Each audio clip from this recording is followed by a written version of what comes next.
Okay. Whew. Here we go.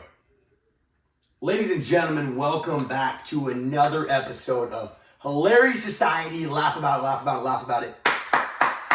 Big news. This is our first podcast in San Diego with my new roommate, aka partner in crime, aka fellow Mexican, Cesar Chavez. Si se puede. Let's go, baby. But anyway, guys, I know it's been a little while since we've been away from the podcast, but we're back now, so welcome back. So this episode, we're just going to let it rip off the cuff, as they say. We're kind of just going to talk about, like, I guess how life's been the last month or whatnot, moving to a new city, kind of living in San Diego and whatnot. So let's just get into it. So Cesar, Mr. Cesar Chavez here, we started working together back at the good old Poorhouse. Shout out Poorhouse. He got into solar. I almost burped right there. Got into solar with me. I'm touching a little bit. I started doing solar. He started doing solar. But you bet on yourself. You sent all the chips, moved all the way down to San Diego. Only knew a couple people and started working at the company we work at now. I don't know if we won't name drop, but it's a good solar company out here. And ever since I moved away to Chico, I've always wanted to live in San Diego. So, brother, thank you for having me in this glorious city of San Diego. But yeah. How do you like the place so far? Dude, it's been sick. So I've lived here a very long time. I mean, God, we're going on 13 days. And it's been, I didn't think I've been here 13 days. But it's been honestly really exciting, dude. I can't be more happy to be down in San Diego. Like, just the environment, the people that we work with, just the vibe, the women. There's a lot of beautiful women out here. Gotta love them. And yeah, dude, I'm just really thankful to be out here. I think one of the coolest things about living in San Diego is the fact that obviously you're so close to the beach. Yeah. And like basically anything you want to go do is within a 15 to 10 minute drive. Like went to the Padres game last week. We went to a couple clubs, went to some bottle service.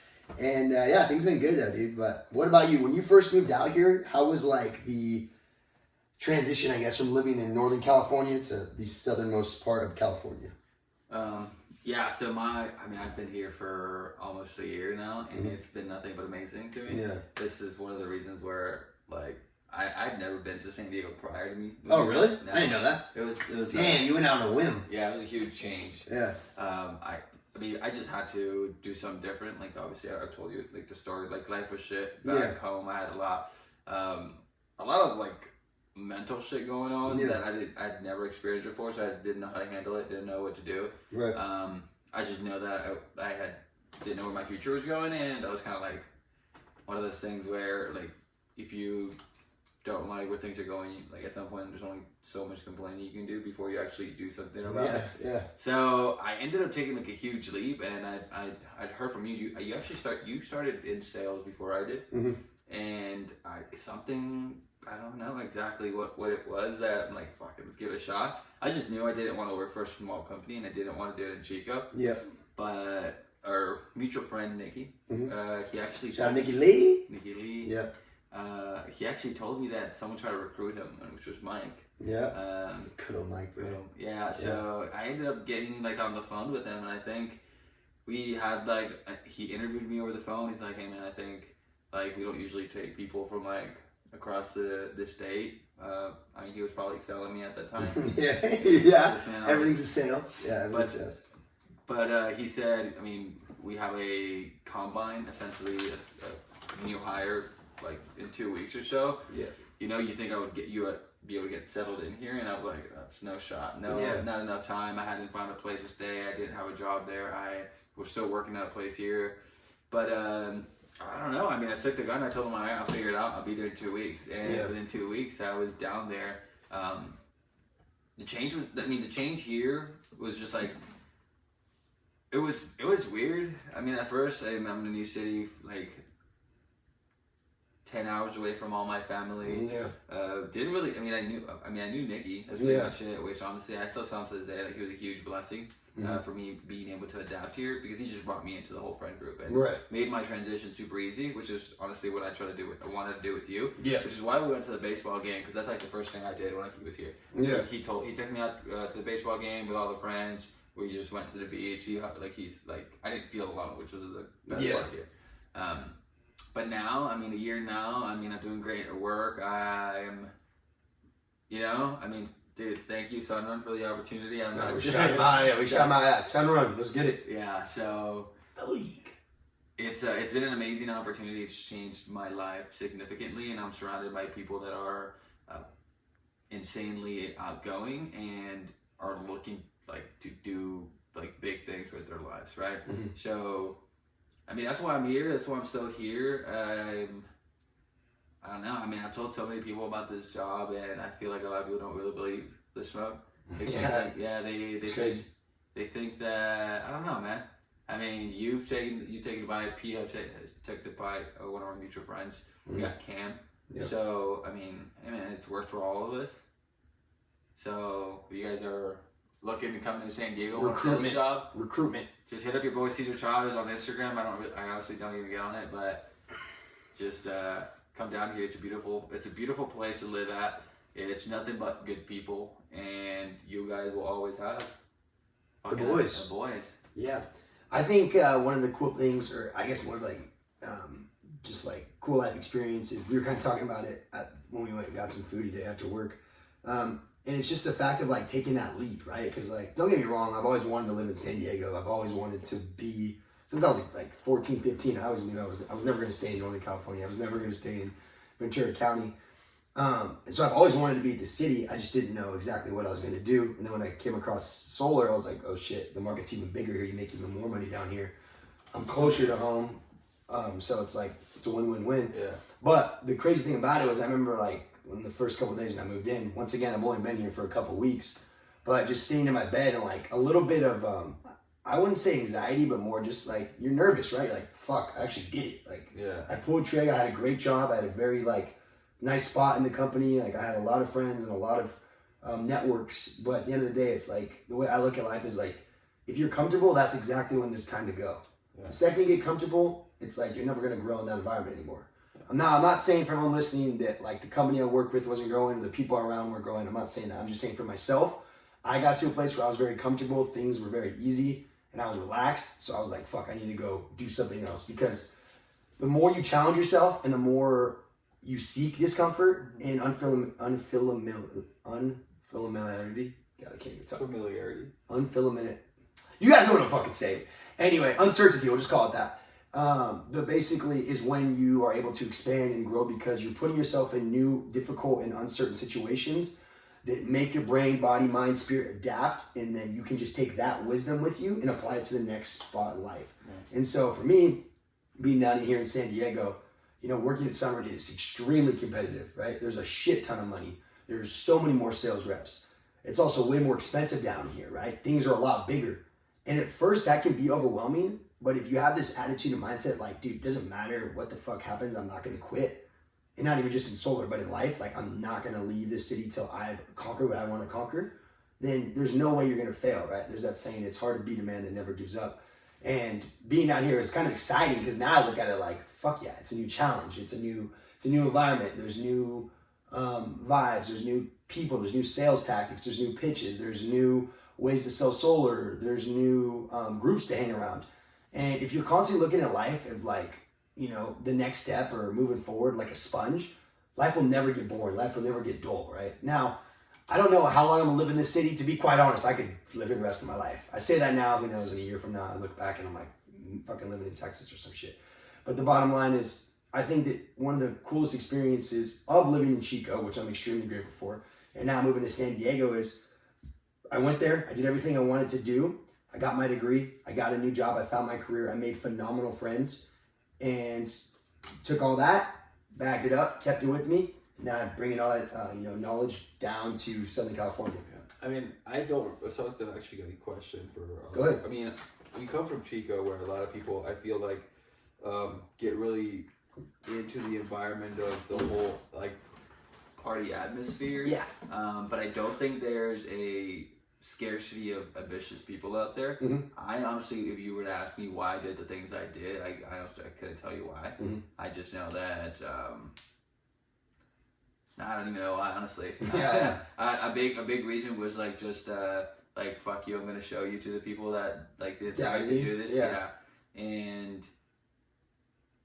that's like the only reason that kind of like kept me down here. And besides my family, I'm just like, I've always wanted to be able to provide in like the time of need kind of stuff. Yeah, so right. that's like that's the only thing. But obviously you have other reasons why you probably came down here. What would you say to the people that are in Chico that you probably like hung around with quite a bit, that you saw a lot of potential in themselves, but were kind of just pretty much just like comfortable? And I mean, I know there's so many ambitious people out there that sometimes it just takes that little jump, leap of faith. Yeah. You know, or you know, what was that? What's that thing that you think people might be able to like look for or try to aim towards to being able to helping them make that like jump that you did? Yeah.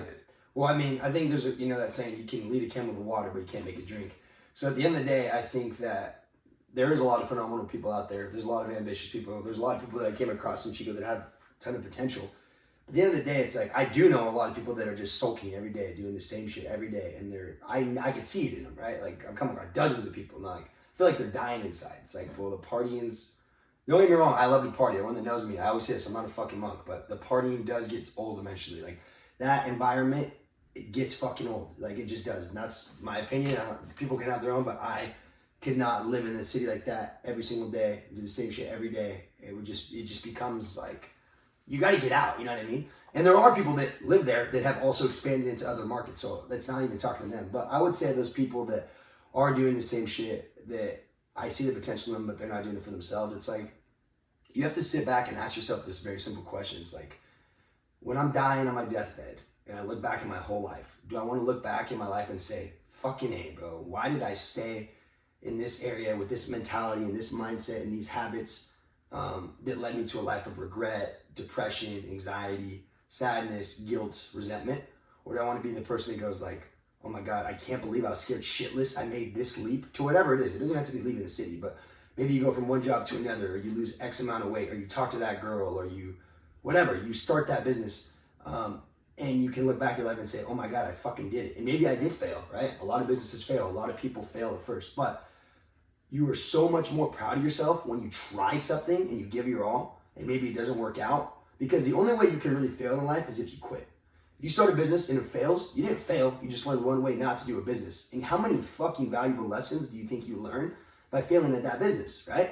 You go talk to a girl and she says, not interested, right? I'm not, whatever, I don't like you, whatever the fuck it is, right? No, not interested. I'm not out here yeah, I'm too old, little solar tax, I'm too old. And she says that, cool, you learned one way not to go talk to a girl, and you actually learned one thing to remove from whatever. So I think the hardest part about it is figuring out not who you are, but who you are not, right? You know, I always talk about the windshield wipers. There's a lot of things in life, and if you don't know where you're going and you're floating around aimlessly, like, you're gonna be lost as fuck. I don't care if you have all the money in the world, all the top life coaches, your family's got a trust fund, you're the CEO of a business. If you don't know what you want out of life, life becomes very dull and meaningless because there's no purpose behind that. And I think when you kind of figure out what direction you want to go, and like I said, I'm still learning every day. Maybe I want to do this tomorrow, or then a year from now, maybe I want to try this venture, whatever. But at least you have a direction. You think of it like a large ass tunnel. The more things you cut out, the tunnel becomes smaller and smaller, until if you really fine tune on your abilities, and it takes a lot of self-development, a lot of self-awareness, and a lot of time by yourself, the tunnel becomes so small, it's like, fucking, that's exactly what I want, right? You know exactly where you're headed because the tunnel is so small, you're like, there is no bullshit around. I just go straight through here and I'll get to my destination. And it's really hard sometimes because life becomes noisy, right? There's fucking a million things going on. You got politics, you got the economy, you got inflation, you got maybe a girlfriend or a boyfriend, you got your family, you know, shit happens all the time with people's families. Maybe it's your money problems, maybe it's fitness. There's a million different things going on in life, and it can be very overwhelming. But the thing that I would suggest to that person, not to go too deep on a rant, even though I kind of just did, is that figure out what's important to you, and more importantly, figure out what's not important to you, and remove just 2 or 3 of those things, and you'll start to see life become a lot more meaningful, and you're going to have more purpose, right? I always say if things come easy, then it's probably not worth it. If things are hard, then it's probably worth it. Like, for example, porn, or a one-night stand, or alcohol, or weed, or eating shit food. Once again, don't get me wrong, there's a time and a place, but if you do that all the time, it becomes pretty meaningless, it becomes pretty boring. But if you worked your ass off for the last month and you just got a $20,000 check, and you want to go out, absolutely you should, because you just fucking worked your ass off, right? There's a time and a place for it. But I think a lot of times people abuse things that are easy because it gives them a quick dopamine rush. It's kind of like that false sense of comfort that really in the long run just is so detrimental to someone's health, because it's fucking up their overall ability to understand what's worth it and what's not in this life. So that's how I would say. Yeah, I mean, that was a rant and a half. Yeah, that was a lot. But I mean, hopefully people that are out there that are listening to this, it's really useful information that honestly I feel like everyone always hears from someone, and it's weird once you're already on the other side and got over it, how cliche it sounds. Yeah. Because you used to hear it all the time, it just never clicked. Yeah. I know that everyone used to tell me like I used to try to start a lot of things, and it was always the dude, just like stick to one thing. And actually, my brother-in-law actually told me this, so he was actually one of the reasons that I stuck to this job, because I probably would have quit a lot longer. I was kind of the people that I thought would have backed me in like making this big decision were the people that like didn't. Yeah. And that's gotta be tough. It sucked. And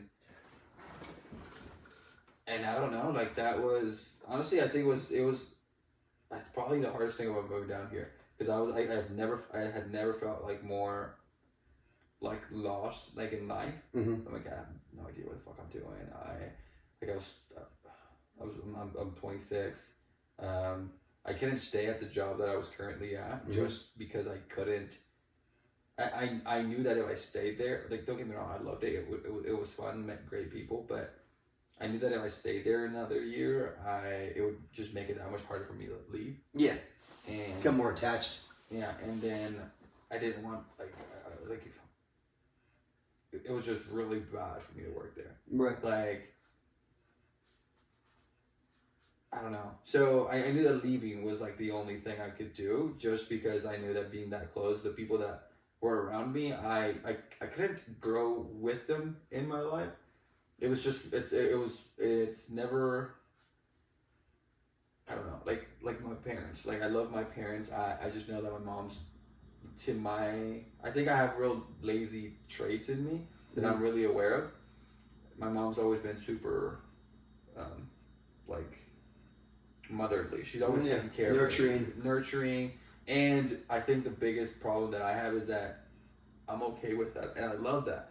But I also don't like that, because I know I can't grow with that. I can't be around that and still be ambitious when someone's giving me all this, right? I would love that I would be able to moderate that and be able to still, like, when I'm home, I am the laziest fuck. I tell my parents, if I'm here, I know that I'm coming here because it's like essentially what I call like my cheat day. Because when I'm there, I eat like shit. I don't eat clean. I'm fucking lazy. I'm just watching TV, and I'm just there to spend time with them. But I'm like, when I was around them, I had people in my life also that's what I felt like, and I was like, this shit's not good. I feel like every day is a cheat day being around certain people. Yeah, and I'm like, this was fucking like it was fucking horrible. Yeah. So I had to get the fuck out of there, and being out here like the first year, like this whole first year has been fucking like amazing. And I just wish I had my parents down here. Yeah. But you know, now all I do is like I want to make sure that with the money that I'm making, I can just fucking go take them on like a couple trips. Like when I do go down there, make things memorable. Like I'm going back up for my dad's birthday, and we're gonna go up to Oregon.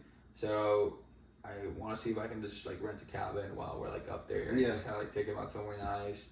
So I'm trying to make the time count more, but other than that, like just it sucked not having like the people that like I expected the most support from, like not be the people that do it. Yeah. You know, that weren't there. But at the end of the day, like you gotta fucking do it even if they're not, you know? Like as respectfully, and I told my parents, so my parents were actually the ones that were like, don't fucking go, mijo.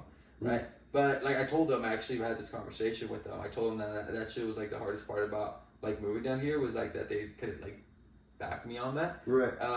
And I told them respectfully, like that was like the reason I literally said to me like, fuck you guys, I'm gonna show you guys. Like with as much love as possible. I'm just like, I want to show you that like your kids like grown enough to like make these big changes and like come out of it. Right. So I came down here and I was like, because I'm doing this for them. Like, you know, like that's my big reason why I do a lot of the things. Because I want to make sure that they're like going to be taken care of when they're older. Right. Right.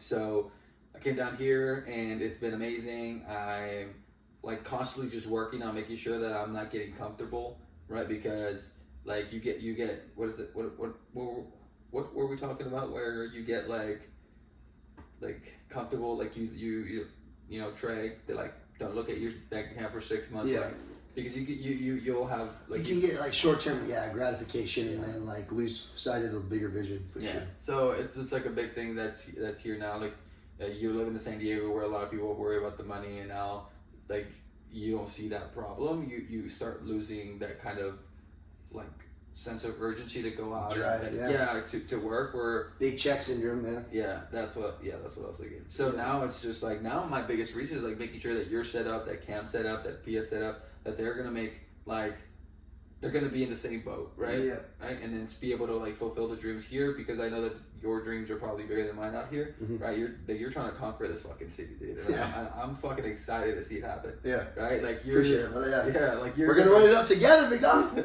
You're gonna kill it, and you know I'm just glad to be part of it. I'm glad that I'm able to bring people to experience the same thing that's helped me out a lot, right? So I mean, fuck you. Anyone that wants to come to San Diego, like I mean, it's beautiful. Most people come to vacation. We're about to have all the tourists come in, all the college kids come in June, July. But if you guys want to try it out for like a summer thing, man, I couldn't urge you guys enough to just give this job a shot. Like it takes 60 days to figure out whether you can do it or not. Like we have a combine. Or you get fired. Yeah, essentially you do get fired. But 60 days, give it a shot. If you think you got what it takes, it'll change your life. But yeah, man. I mean, enough of work. You know, let's. Yeah, well, I know. I'm just letting you experience. It's good to like just whatever's off the dome.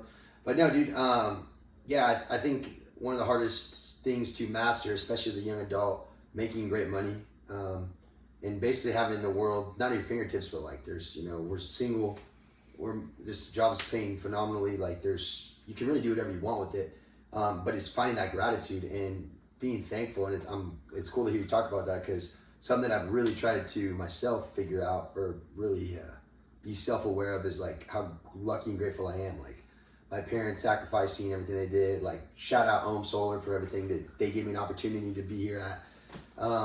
Everyone that I met in Chico, and at the end of the day, it's like I'm still grateful.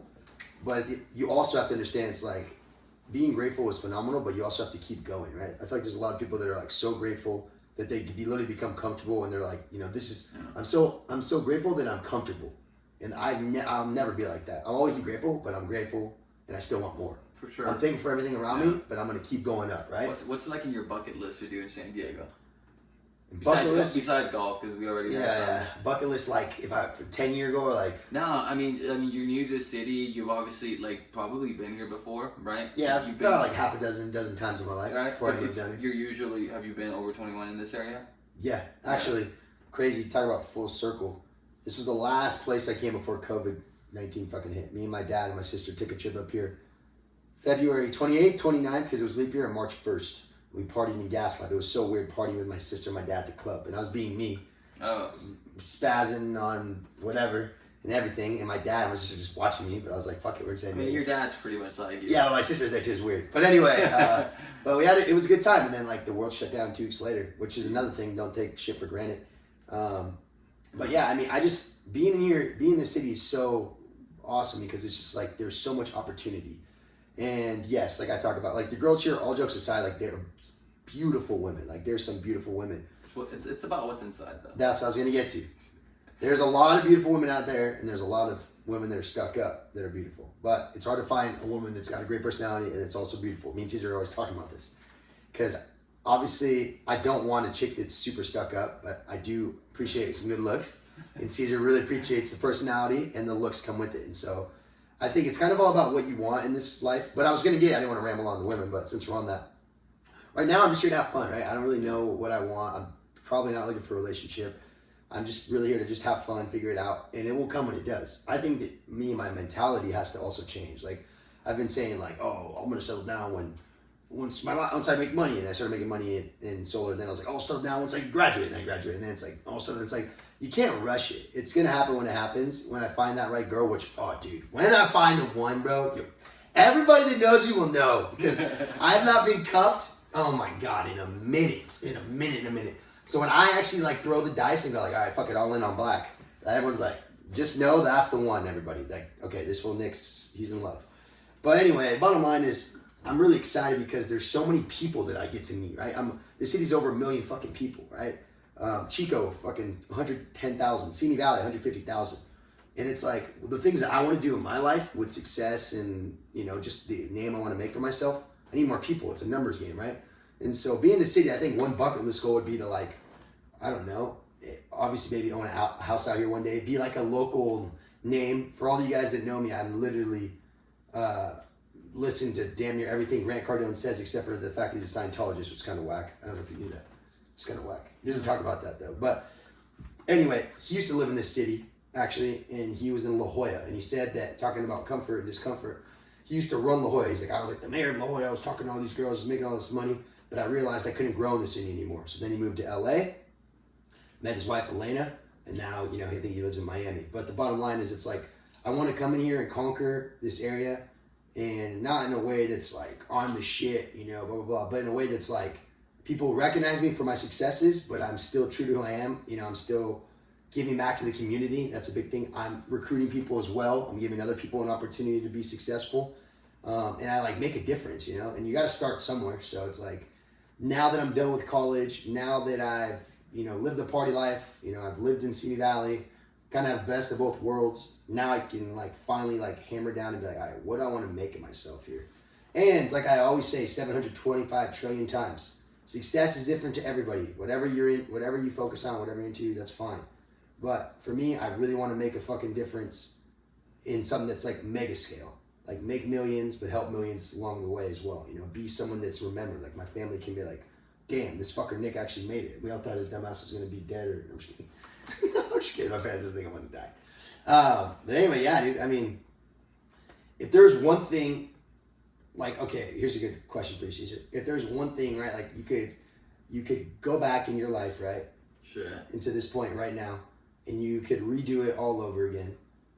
What's like one? I know it's a deep one. I mean, you know what conversation we had. Yeah. You know? Well, I don't mean like that. So- We don't have to. So that's one like business. the first thing. Yeah.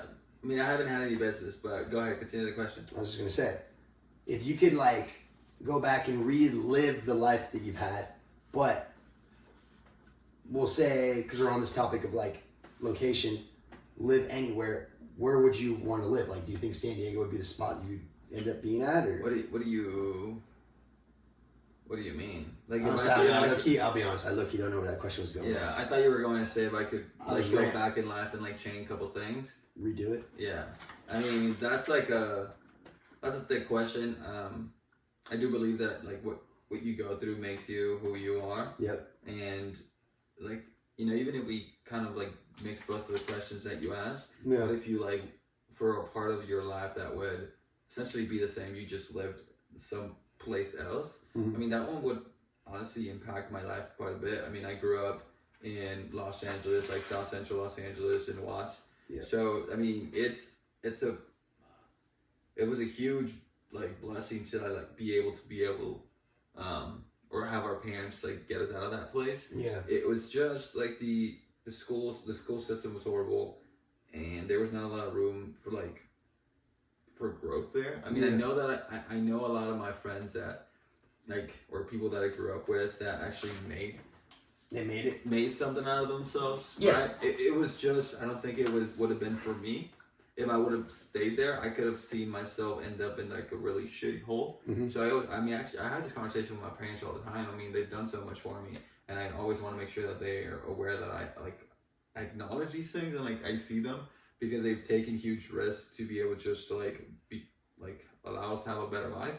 Yeah. So if I think most of my life I didn't, or you know, before I was 14, so my first 14 years of life I didn't live in South Central Los Angeles, I feel like that would have taken a big impact on my life, but I think I wouldn't have seen the things that I've seen that make me feel so grateful for what I do. Right. So it's one of the things that I like where I'm at right now. Obviously, I want to grow, but my mindset now allows me to be able to be grateful for those things. I don't know if not seeing my parents struggle or not might have changed the way that I like see them in my eyes, right? Right. Because I see them as fucking heroes. I mean, they're my dad's got like the best work ethic, and They risked it all for you. yeah, he has the best work ethic, something that I strive for. So I don't think I would change anything just because of the fear of, I mean, what if I'm not like the same? Well, you are, yeah. You know? Yeah, so there's a lot of things that I look back in life and honestly wish I could have changed the way that I did a lot of things or went about them. I've been nothing but flawed most of my life, and I've hurt people that I care about, but it's I think it's the only thing I can do, and like out of respect for what I've done and to amend those things, I can't stay the same, right? Yeah. So I have to be able to like grow from those things so that I don't like, you know, it's one thing saying, damn, you fucked up, not knowing something, right? Yeah. Because I feel like we're all through a journey and we're growing, right? That like we're bound to fuck shit up, yeah, right? It's part of life. It's the piece of shit that after they do it once and is aware of the mistakes and the reasons why they do the same thing, that they go ahead and do it again, right? I feel like that's what creates an actual like bad human being, where like, hey, you know, you fucked up, you realize your problems, you're going back into the same like shithole all over again, and like knowingly going to probably cause these things, then you're, you know. But to me, I'm like, hey, like I've heard people, I was like, obviously you haven't been perfect, I need to like take care of myself so that I don't like harm other, like, you know. Yeah. So those are the things that I would change. Obviously always keep growing, but you know, at the end of the day, like, fuck, dude, I'm blessed. I mean, I'm not saying I'm like have the perfect life, and obviously, you know, there's a lot of things I want to do, but I'm happy.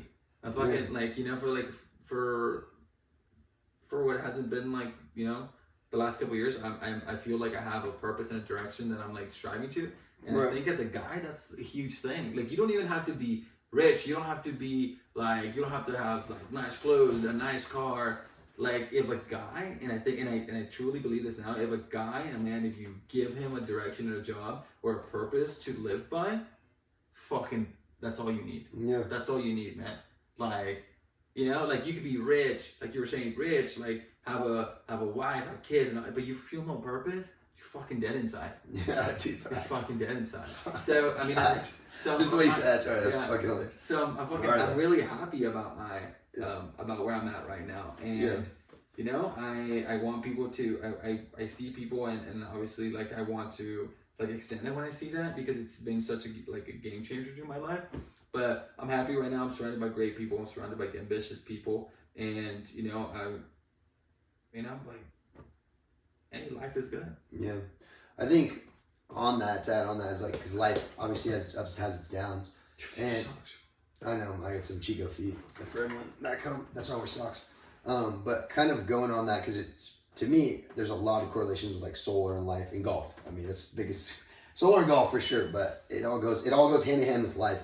And one thing that I've really like got reminded again, like being back into solar and, you know, golfing recently too, but is that like in life, I feel like those that succeed the most and that actually get the most out of life are the ones that are the most even keel. And what I mean by that is like, don't get me wrong, if you know, you got a wife and you guys have a kid, I don't expect you to just be like, oh, cool, whatever, right? Or if someone dies in your family, I don't expect you to be like, yeah, whatever. But what I mean by that is like, don't let the highs get too high and don't get the lows too low. And I feel like to add on to that, it's like for a length of time. Obviously, you know, if you close a deal or you buy a house or you find out your wife's having a kid, be ecstatic. But then it's like, you know, people, then you come back down to earth a little bit, because I feel like some people, they live this roller coaster where like, I don't know, someone passes away, which is horrible, but then they're in the rut for like 6 months, a year. And then they think they find the next level of their life, and then they skyrocket, and then they break up and it drops. And then they get a new job and they're stoked, and then they get laid off. And it's like, if you live your life like a fucking roller coaster, which it is, like you're going to be thrown all over the goddamn road. But if you can live it with more of a state of gratitude and being so thankful for the moment now, man, it's like for you, Cesar, life is great. Me too. I'm so grateful. I'm so thankful and I'm happy, but I'm aware tomorrow could bring the most unexpected thing, and I'm ready for that too. And if you have this mentality of like, I appreciate everything that goes on, good, bad, or ugly, I know it's all part of my growth and development, then life becomes that much more rewarding, because you can experience everything as a benefit to you. It's not just like, oh, well, X, Y, and Z happens, so it means I'm gonna have a shitty day, therefore I'm gonna have a shitty week, therefore, honestly, I'm not really happy with myself.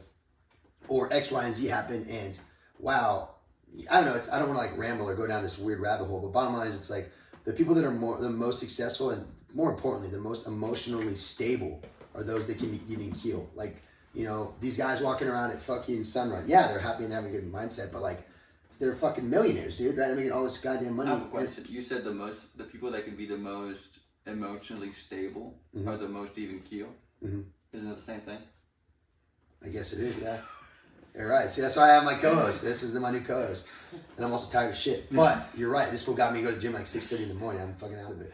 But yeah, you're right. You're right. Exactly. Emotionally stable. I know where I'm going with this. But I don't know. We'll wrap this one up. But bottom line is like, I just feel like one valuable lesson that I'm learning as I'm getting older in life is just keeping an even keel. And maybe those examples I used weren't good. Like obviously if a family member passed away, take all the time you need to get like to experience those emotions. So I don't mean any disrespect there. I just meant that like when you have a really low moment, don't let it become a part of your personality. And when you have a really high moment, don't let it become a part of your personality. And you might be asking yourself, Nick, what the fuck? You're saying don't be happy? No, that's not what I'm saying at all. All I'm saying is I've met way too many people, especially in sales. I'm thinking of one right now in my head, that every time this guy would get a deal, he was fucking happy as a dog. Look at me, brag to me about all the money he made, yada, yada, yada. And then two people would reject him on the doors and he would be like, fuck this, why are people so mad at me? No. Why are people so mad at me? He actually is pretty good with his emotions. But you don't know him, I'll tell you about it after. But he would be like, fucking A, pity party, cry about it, literally. And I'd be like, dude, you fucking all over the place. Like, you're good at what you do, but like, you're too up and down, up and down. And life becomes way harder to live when you are like riding the coast of life. Like, you got to ride your own surfboard, and when the waves come, you ride them out. Don't be all happy that there's a high tide, and then be all sad when it's a low tide. It was a crazy cool surf analogy because we're in San Diego. Yeah. Also, for those who know, I'm not really a big pink guy, but I got this fire San Diego Padres shirt. It's pretty sick.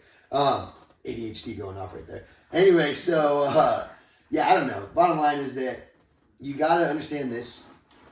Our final thoughts, and then I want to pass it to Cesar. Life is very short, right? I could be dead tomorrow, but I want to know that if I were to die tomorrow, I'd be happy with myself. Like, damn, I had talked to a lot of people. I did shit that I was proud of.